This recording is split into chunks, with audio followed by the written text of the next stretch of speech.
Hi, I'm Nadav Shemer from Mining Journal's Digging for Climate Change, and we're about to discuss the question of why should miners care about Scope 3 emissions and what can they do to address them.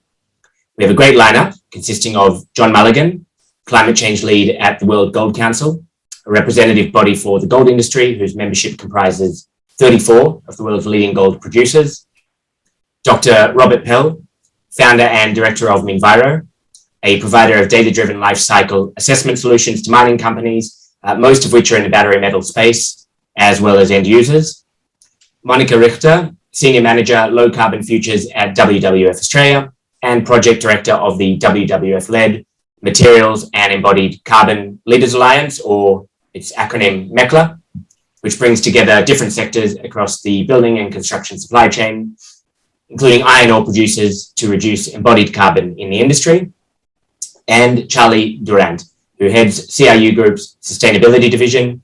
CRU offers business intelligence on the mining and metals industries, including an emissions analysis tool that encompasses Scope 3 emissions, the topic of today's discussion. So most of the mining industry has accepted the need to tackle Scope 1 and 2 emissions by now. We've seen that, for example, in the ICMM commitment from last year involving many of the world's largest miners. And these emissions, just for background, are those from operations under direct company control, that's Scope 1, as well as emissions from energy generated for use in operations, Scope 2. However, the case for tackling Scope 3 emissions may be less obvious, given that these are emissions produced up and down a company's value chain, from those produced by upstream suppliers and vendors through to emissions produced in downstream processes, including refining and smelting, and even, depending how you look at it, extending to end users and consumers. According to a McKinsey study, the mining sector's Scope 3 emissions are equivalent to around 28% of all global greenhouse emissions, which is obviously quite substantial. But still, some people in the industry would be wondering why they should take responsibility for emissions that are outside their direct control. John, we'll start with you. Some of the World Gold Council's members have made Scope 3 commitments or disclosures, including Barrick, Newmont, Newcrest, just to name three. What do you think has driven these commitments, and why should other producers jump on board? Yeah, thanks, and it's great to be here. I don't think any miner, whether it's from the gold sector or otherwise, will be able to avoid considering how to measure Scope 3 emissions. I think that's because investors and increasingly regulators are expecting it. It's kind of becoming how you report as a responsible corporate entity. And I think the majors, and in the gold sector, this is certainly true, some of who you mentioned, were probably quicker to respond to this, to recognize this, because they have the resources and the capacity in some ways to respond quite quickly. But for gold miners in general, Scope 3 has proved probably far less of a problem than for the broader mining sector, particularly the producers of industrial metals. That's because you mentioned already that Scope 3 captures an awful lot, or tries to, in terms of both upstream and downstream. And when you look at mining beyond the gold sector, you've got a very diverse set of product lines and types. And many of those may well be associated with the production of further emissions. Now, that's not the case with gold. So downstream isn't a problem for gold. It's all about upstream. And that makes it somewhat more manageable. So you can avoid, in some ways, the confusion between the bucket, the 15 categories of Scope 3 emissions looking both ways, and you can concentrate on your suppliers and your inputs, and that's one of where the issue is for gold mining. But I think generally, because it's both more manageable for gold mining than maybe for some of the other miners, they've been able to recognize it. Beyond the majors, however, there's still a lot of capacity building. And I think that's kind of now where we are with a lot of the smaller gold mining companies. They've recognized they need to report. They've recognized it's expected. The question is, and you mentioned the issue of responsibility and control, kind of boundaries of what you can do. Well, the question for a lot of smaller gold miners is now, how do I get my suppliers to understand the expectation? But if you're just asking where we are, I think it's fairly broadly recognized. And you mentioned the ICMM commitment on reporting. Our members, which are the now 32, has been a bit of M&A since you mentioned the membership. they now recognize that they need to disclose, they need to report in a consistent manner. And so even the smaller companies are now committed to TCFD. So like I say, a fairly sizable chunk of annual gold production is now committed to disclosing, and scope 3, I think, is now part of the expectation, if you can do it credibly and if you can actually encourage that capacity building with your supply chain. So that's a kind of snapshot of, I think, where we are. I'm glad you mentioned also the difference between gold and obviously other metals with bigger downstream emissions. One of the great things about the expert panelists we have here today is that you're able to comment to different types of commodities and their impact. So on that note, Rob, you've worked a lot with producers and also, I think, developers of mining projects that are critical to the green transition, including a few that are major players there in lithium and also nickel, as well as downstream users of these metals. And I know you've worked with Tesla. To what extent are your clients pushing to integrate scope 3 emissions into life cycle assessments, and what do you think are the main drivers of that?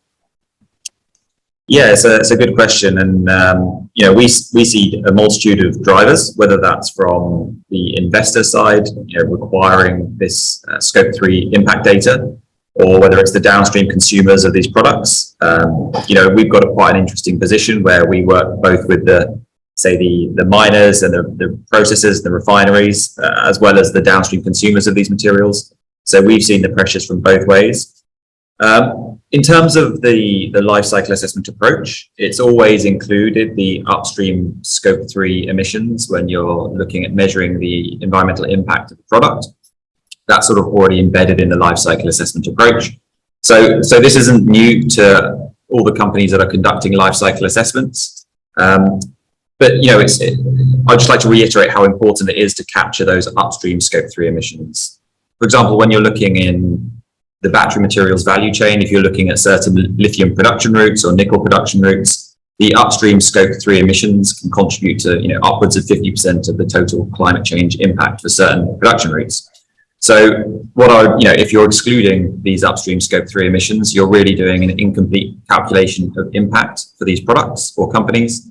So from a life cycle assessment approach, I think it's essential to capture this. And in terms of where the pressures are coming from, I think the investors and the downstream are getting very they're growing in their knowledge base and understanding of impact methodology and calculation. And so just these mining and metal companies providing scope 1 and scope 2 isn't sufficient to basically please these pressure groups. Yeah, and one thing I'd like to say as well is it's not just about, climate change is the real focus for many companies, but life cycle assessment encompasses, many impact categories that are equally important and big challenges of today, things like water scarcity, biodiversity impacts, land use transformation. So I think it's important, and these also have upstream impacts as well within the supply chains, as well as downstream impacts. So I think it's important that we always consider the range of impact categories which may be impacted by these different decisions and metrics. And when we're looking to optimize production routes, we don't just have a narrow focus on one impact category. We have a view across the range of impact categories, so we understand trade-offs when we're making decisions. Monica, on the MECLA website, you note that the built environment sector is responsible for a quarter of Australia's greenhouse gas emissions, thanks largely to steel and aluminium production. I think cement also plays a role, although that's more outside of the framework of this conversation. And I'd imagine the figure is similar worldwide. Can you give us an insight into the openness of iron ore and other miners to take responsibility for scope 3 emissions? And again, the drivers and incentives for these developments. Yeah, thanks very much, Nadav, and thanks for the opportunity to come and speak to you all today. So it's been really interesting in my journey in talking to companies about how they can sort of address both their direct and indirect emissions. I started in 2015 looking at the Science-Based Targets Initiative, like when the lead up to the Paris Agreement, and it was set up as a way to set very ambitious targets. It included medium term as well as, now it's got a net zero target. It also included for the first time that scope 3 target. for companies. And over time, it's become mainstream. Financial institutions are expecting it. And, it wasn't until 2018, I guess, that property companies like in Australia, Frasers, Lend-Lease, Mirvac, and other property companies like Investor started to talk to their supply chain, because they'd all set science-based targets, and they were talking to their supply chain. Okay, we want to procure low carbon concrete. We want to procure low carbon steel. What about aluminium facades that are low carbon? Where can we get this? And it was having the conversations with the supply chain that people realize, wow, this is really hard to do. And if I'm doing it across each project in each company, the signals aren't necessarily going down the pathway to, at this stage, the iron ore companies. But over time, what we've seen is a deep engagement, and MECLA was born. We celebrated our 12-month anniversary in April this year, the Materials and Embodied Carbon Leaders Alliance. So its intention is to bring a range of players right across the supply chain, from finance sector all the way through head contractors, government agencies, procurement specialists, all the way through to structural engineers and architects and miners, to have those conversations and find ways to collaborate, break down some of those barriers. Some of them are intentional, some of them are hard to address, to drive those changes. And over time, what we've seen is, we have at least one iron ore major at the table who is really wanting to learn more about this. And I think it comes back to financial institutions putting pressure on the companies. They know that they need to find ways to diversify their business, particularly when we're driving and accelerating the drive towards a clean hydrogen economy. What role is iron ore going to play in a hydrogen economy? So there are some very critical drivers there. That means they're coming to the conversation to make sure that we can successfully help to decarbonise those hard to decarbonise sectors. And Charlie, I would imagine that having a tool which tracks emissions from mined raw materials all along the value chain would attract interest from a range of organisations. What have you observed about attitudes to Scope 3? It's been an interesting one. So CRU's emissions analysis tool tries to benchmark assets across value chains. And I think what I'm seeing about emissions data in general is that it's driving more real-world decision-making today. So crucial decisions are being made now using emissions data. I think on Scope 3, it's a huge question, as we've kind of established. I think it's extremely hard to track. It's even harder to mitigate. System boundaries are an issue. It's about shared responsibility, but that can be problematic for all manner of reasons when it comes to double count and accounting as well. And I also think where companies are struggling, I think, is the companies that do track Scope 3 well, their stakeholders often report Scope 3 in various different ways. So I think the data that CRU and others are producing in a kind of more standardized way is helping save time and make that somewhat easier. We're not just getting interest from the mining and smelting communities. If we think about miners, though, if the greener the smelter that they choose, the more that they reduce their Scope 3. So that's interesting. We're also seeing a lot of interest from, I think, the trader community. And if you think about a commodity trader, their Scope 3 is pretty large. It's also extremely difficult to track. I also would want to highlight the investor community, although the way that they report system boundaries and look at system boundaries is going to be slightly different as well. But we're seeing more interest from the investor community. But what I would say there is there's an increasing awareness that the economics of a project are no longer the only thing that drive mine approvals. So you're seeing a lot more change in the investment community. I think the two other key groups and how they're using this data that we're seeing are consumers. So consumers are trying to think about purchasing decisions. So if we think about a battery precursor manufacturer, they're going to review both costs and emissions data to try and think about what procurement they're going to be doing and who could potentially supply into them. And the other big one is governments. And now that I think that trade is becoming a larger proportion of thinking, I mean, I know that trade is focusing really on scope 1 and 2 at the moment, but the embedded carbon in products is huge. If we think about steel, about 20% of steel moves from one border to another on a global basis. That's about the embodied emissions of Germany. So you're talking huge amounts here. And on a global basis, thinking about these industries, steel is 7% of global greenhouse gas on a scope 3 basis, or 11% of carbon. Aluminium's 2 to 3%. Fertilizers is another chunk, a bit less, but you're starting to get some pretty big figures here. Then you add in thermal coal, and thermal coal scope 3, and you're getting a vast amount of emissions. So what I'd say is scope 3, they're hard to measure and they're hard to quantify. They're growing in importance, but they are now making real world business decisions. And I think we're only going to see that increase in the coming couple of decades. So we've covered the importance of the case for addressing scope 3. This brings us to the second part of our question, which is what can miners specifically in their place in the value chain be doing to address scope 3 emissions?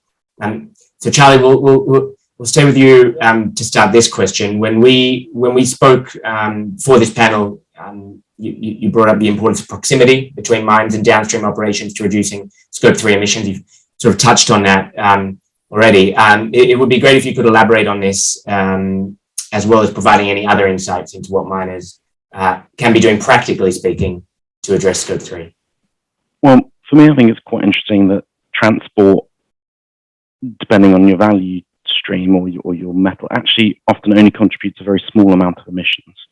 And that's because something like aluminium or steel or copper, they're really energy intensive to produce. So they're important, but they're not crucial.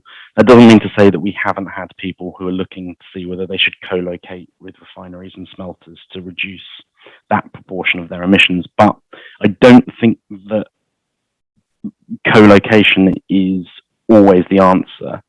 And I think if we look at something like the steel value chain, as more and more of the steel curves from the steel makers begin to decarbonize, I think what you're going to see there is access to plentiful and competitively priced renewable energy to create green hydrogen is going to be one of the bigger drivers. So transport is important, but it's often quite marginal in some of these value chains. I think you're going to see other things emerge as well. Trade flows is one that I've mentioned, and I think market access is going to be driven to some extent by embodied carbon as well. So that's something else that I would think about if I was a miner. So where will my product ultimately be able to be sold? And then I think if we think about, say, the copper sector, you've got an issue here with grade decline. So you're going to be producing more waste and consuming more energy for every ton of copper extracted. Now, I think miners can do more with automation, with big data, with digitalization, but progress over the last decade has been pretty slow in terms of reducing emissions. So it's going to be interesting to see what happens there. And I think it's already been mentioned, but to reiterate the point, scope 3 are really important for nickel as well, because not only is it smelting and refining, but if you think about consumables, a lot of externally sourced chemicals are important in this value chain. And if we think about, say, H-Pell or concentration as equal, I think that's not true. And I think it's quite easy to end up going down a wrong path there. So I think timing is the final thing I would say, thinking about scope 3. Your consumers and your processors are going to need to move in step with miners, and miners are going to need to consider what types of raw materials they're producing to sell into certain places to get market access, but also as people go down this decarbonisation journey. So the final point I'm going to leave you with on scope 3 is ultimately, I think a lot of it's going to come down to who's going to pay and how much they're going to pay. And I think that is quite the often overlooked issue here. And Monica, you also touched on the efforts, the organisation that MECLA has been involved in terms of collaboration along the value chain. You mentioned the involvement of one major iron ore miner. Are you able to share details about the efforts so far, and also in particular in regards to what the miners can be, iron ore and other miners can be doing? Well, I guess what I've observed in the Australian market in particular is the need for that government and private sector collaboration. No company can do it alone. No part of the supply chain can do it alone. So, we need to have those iron ore miners working very closely with, in this case, steel producers or aluminium smelters to be driving that emission reduction. And it needs to be done in that partnership through kind of thinking big around industrial decarbonisation precincts that are developing the technology around green hydrogen, so that those industrial precincts, come together, they cluster together, and they have economies of scale. Because the investment in infrastructure is going to be really significant and very costly, and someone's going to have to carry that cost. It can't all be government, it can't all be private sector. So, I think thinking about it from economies of scale is going to be really important. The other element is the social license. There's a generation of consumers coming through the pipeline who are very ambitious about the speed and scale of the transition that is required, and they're looking, not just at carbon, but I think, Robert, you mentioned that earlier as well. So the co-benefits that go to local regional communities. In Australia, very much about the focus on First Nations communities as well, and obviously mining communities impact many countries, developing countries as well. So making sure that best practice is not just talked about, but also that those environmental, biodiversity, social issues are captured, not just those carbon issues as well, so that those co-benefits are able to be brought together in conjunction with achieving those, those net zero ambitious targets. Robert, in our recent white paper on calculating scope 3 emissions, you spoke about how life cycle assessment measures a broad range of impact categories, including scope 1, 2 and 3 emissions. Are you able to help clients project the effects of different actions on scope 3 emissions? And if so, are you able to provide examples also of what works well? Yeah, absolutely. I mean, this is I think the most exciting part of what I do day to day. So you do the measurement, which is, I think, people are sort of getting up to that level and understanding the methodologies, but it's actually understanding what actions can mitigate or reduce impacts. So, when we would conduct a life cycle assessment, we create a baseline model for a company. This might be a project in development using engineering study data, or it might be an operation using current operational data.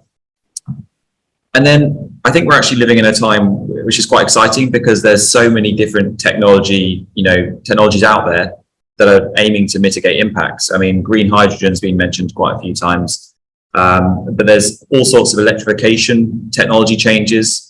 For example, in the lithium value chain, there's electrification of what previously were thermal processes, like with natural gas inputs. So there's different technologies there. There's Charlie mentioned some different technologies within the nickel sulfate or nickel value chain. There's lots of options that different projects have, and it's evaluating these from a life cycle assessment perspective to understand not only what the environmental trade-offs are, but also the economic trade-offs. So one thing that we like to do as well, we are sort of, I suppose, rationalists in this world, understanding that companies aren't going to just go for the lowest environmental impact option. But if you can highlight the impact reduction potential of a certain technology and align that with the economic cost, then you can start to create a really good narrative around why they should be spending a little bit more capital on maybe this solution rather than using the incumbent processes that they've maybe used for the last 50 years. So I think it's a really exciting time at the moment. So that's looking at reducing the upstream scope 3 impacts. What's another approach that we might use as well is if we're working, say, with a company like Tesla or an end user, you can start to have a detailed analysis of the supply chain and see where the environmental hotspots are. So whether that's in a nickel sulfate supply chain.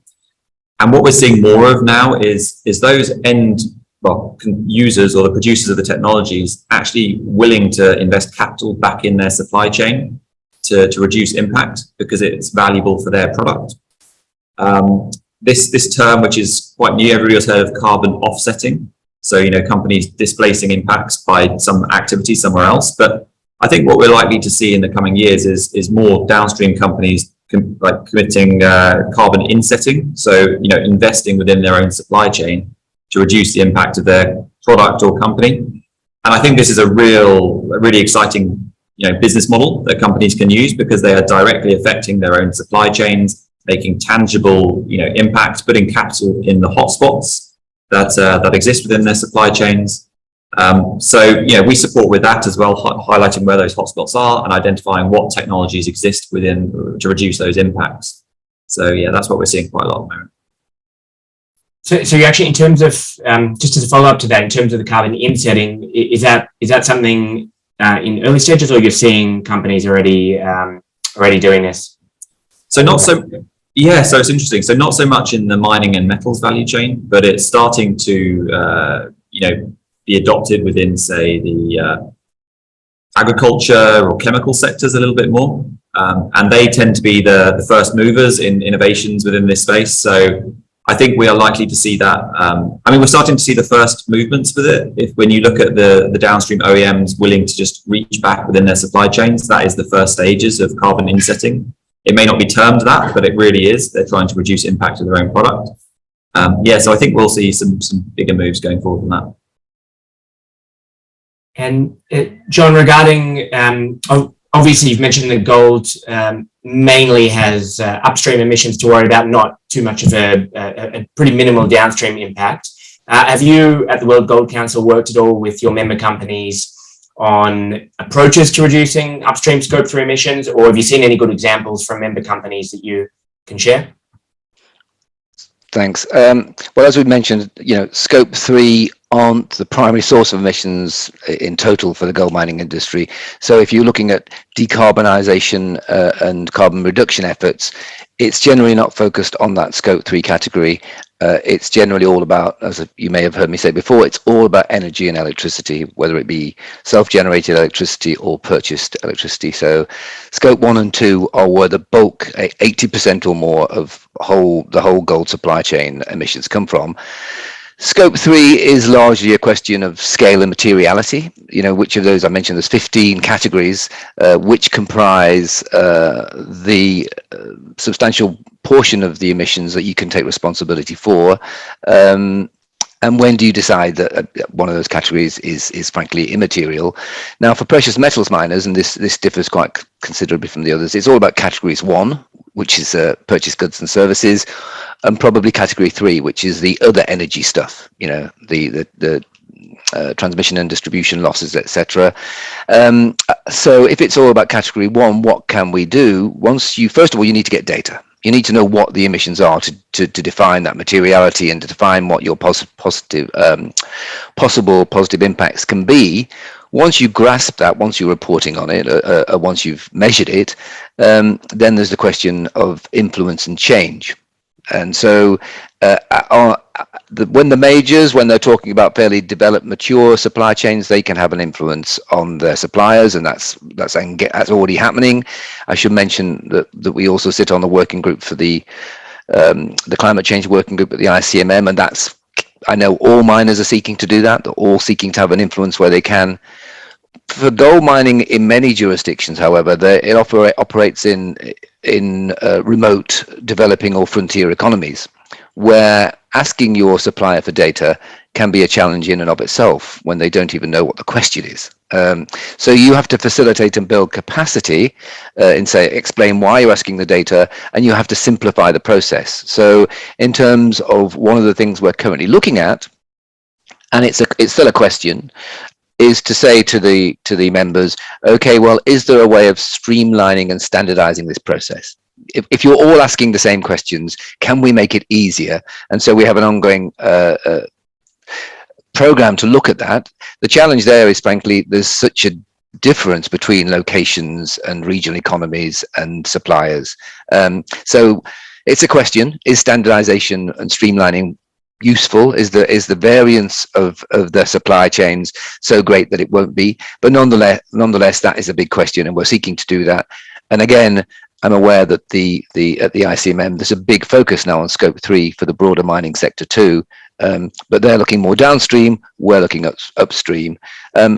It's not, I don't think, where the decarbonisation will come from for gold mining. So yes, emissions reduction may happen, but at the moment it's largely a question of building capacity, getting clearer data, then understanding your possible influence and what the change might be. Because as I say, in many of the locations, you are talking about capacity building first and foremost. And this final question, how would you each evaluate the odds of achieving, or let's say at least making big inroads towards net zero scope 3 by the year 2050? Gets mentioned a lot. And I promise not to bring up any incorrect predictions in 28 years. Forecasting is not easy, but how confident would you be? And as a second part to that question, what would be some of the major barriers or challenges to achieving that? Some of you have touched on a few of these today. What would some of the other major barriers be to achieving or coming close to achieving net zero scope 3 by 2050? And Robert, we'll start with you. So I would say I'm generally an optimistic person, but I think rightly so that the targets were very ambitious. So it really got people thinking and how to do business differently. I think we'll see some significant impact reductions within Scope 3 going up to 2050, but the challenge is it gets exponentially more difficult as you start to reduce the impacts of the big hotspots, the big chunks within the Scope 3. So as you get down to the, closer to the target, we'll have to develop a whole suite of new technologies and completely new models, which I think is challenging, but also exciting. And the first step, I think, which John was mentioning, is really getting everybody on at least a baseline level of measuring their impact in a consistent, scientifically robust way. That's the very minimum baseline that we need to get to immediately to be able to start on this road to impact reduction. Once you've got that baseline, it's very clear to understand where the hotspots are, how companies can collaborate, with joint projects and joint ecosystem development to reduce impact. But I'm still optimistic that we will make significant impact reduction in Scope 3. Charlie, would you share that optimism? Yeah, to some extent. We've got a long way to go. We're going to need to see really massive changes in a comparatively short period of time. So if we think about our global energy networks, they took hundreds of years to put together. We're looking to totally rewire them in 28 years. So huge challenges. I think it's encouraging that you're seeing more commitments coming from governments and stakeholders through the value chain, and more from financial players as well, which I think is particularly telling, and money talks. The problems I see are more about implementation and costs rather than commitments. Really, we have many of the technologies today that could address a lot of these challenges. It's just the scale and the amount of capex required is relatively, well, not relatively, is huge. And if you also think about energy and electricity, we expect them to remain pretty expensive going forward as well. So that may start driving behavioral change. So I think the scale of the challenge is even harder for these, what are called hard to abate sectors. And I think the biggest issue is time, but I also think there's going to be a lot more pressure coming on. We're a long way from a 1.5 degree world at the moment. I think you're going to see a lot more pressure as timeframes start reducing. The other thing that I think isn't spoken about enough is the fact that inaction is going to raise the bill in the future. So the costs of waiting are proportionally high as well. And I think what you may also see, which may drive some behavior changes, more in the way of carbon pricing and carbon policies. And I think without these, you're going to struggle to see the green investments that you're going to need. And we spend a lot of our time at CRU looking at the relative abatement costs of various different technologies. And I would say it is all achievable. Well, it's mostly achievable with a lot of what we have today. It's just at what cost. The other thing I would say, particularly about our sectors, as the kind of final point, is you're going to need to see a lot of infrastructure build. Infrastructure is materials intensive. So you're going to have an issue in the commodities chain where you're seeing demand grow at a time when you're going to need to see wholesale decarbonisation through the value chains. So it's a massive challenge, but I do have optimism because I do think that a lot of the answers exist and a lot of the commitments exist. It's now really about deployment of capital. Monica, what is your level of confidence in regard to Scope 3? Oh, I have no doubt that by the time we get to 2050, then we'll have addressed these issues pretty clearly. I'm generally an optimist as well, and agree with it is going to be complex. But when I give my talks, there's a slide I like to finish with, and if you can imagine two pictures of one in 1900 on New York Fifth Avenue, you've got all these a horse and cart plus one Ford motor vehicle, and 13 years later you've got no horse and cart and Fifth Avenue full of motor vehicles. I mean, that's the level of transition we're going to need to achieve a very ambitious climate safe future and net zero. So the scale of the challenge, we're going to need policies, the carbon contracts for difference. We're going to really have to scale up that financial piece, government regulation around these complexities, conversations. I think that partnership approach and really speaking to the supply chains is going to be fundamental to success. And something we haven't really spoken about is the circular economy. We are just at the very beginning of having those conversations about thinking, taking it away from a linear economy to a truly circular economy, and that will be the real beginning of that industrial revolution, getting us to think about repurposing, reusing, remanufacturing, design thinking that makes us decide that we won't be doing things that we might have been doing. And I think that will be a coming of time for the mining sector as well, because we will be in a position where some of those minerals won't necessarily be used, or there'll be a whole process of recycling of the materials that are already in the marketplace. So 2050 is a very long time away in the scale of our lifetimes, but I do think that we'll start to see some pretty significant changes in this critical decade, 2030 as well. And John, your predictions for the next the coming 3 decades?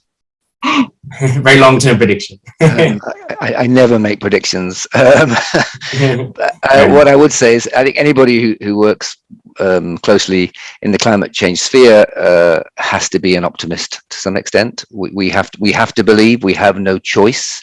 I'm kind of conflicted because with Monica, I believe we can implement the structural change needed, the kind of paradigm shift needed. I also am mindful of a lot of what Charlie said and have to agree that yet I don't think there's an understanding of the speed and scale of that structural change. Continuous improvement is not what we're talking about anymore in climate. So I'm kind of both half full and half empty, if you like, in terms of looking at the climate change glass. What I would say is, and just to go back to the issue of reporting and Scope 3 and data, is we need to be mindful of what we're doing this for, and that's sometimes forgotten. And I think it's sometimes forgotten from the investor perspective. You know, the greenhouse gas protocol scope classifications are proved useful, and they prove useful because they've got us measuring and looking at things. But also there's a risk, a major risk, certainly in the investment sphere, that they're misused, that they distort the picture. Taking a snapshot of carbon is not the same as having an understanding of plan and intent. And I think there's a major issue there, because you will potentially have a misallocation of capital, given some of the way this data is entering the market and being productized. So I think it's yes, we need to report. Yes, we need to disclose. Yes, we need to have a plan, a transition plan for scope 1, 2, and 3. We also need to engage, and I think Monica's right. The partnership issue is remembering why we're doing this, remembering what the action is supposed to achieve. So I think the big picture, keeping in mind the big picture, is key. And finally, and I know this is not the question, this is not a prediction, I think absolutely being aware that Rob mentioned that we're talking about more than climate. Well, I would say kind of climate change changes everything anyway. It's all related. The water, biodiversity, climate nexus, the socioeconomic future of communities and nations is part of this too. So kind of trying to weave that all together and understand what the action and impact is. So that's, I've deviated considerably from a prediction, but I think it is a forward-looking view in the sense that we need to be saying, okay, well, why are we doing this? What is this data for? And is it feeding into the actions we need? So yes, as I say, a deviation, but nonetheless, I'm still looking forward. It's a scope 3. It's a complex topic. I think you've all provided some really good insights here today. So John Mulligan, World Gold Council, Robert Pell, Dr. Robert Pell, Minviro, Monica Richter, WWF-Australia, and MECLA, and Charlie Durant, CRU. Thank you to all of you for your time and insights today. Thank you, Nadav. Thank you. Thank you for the opportunity.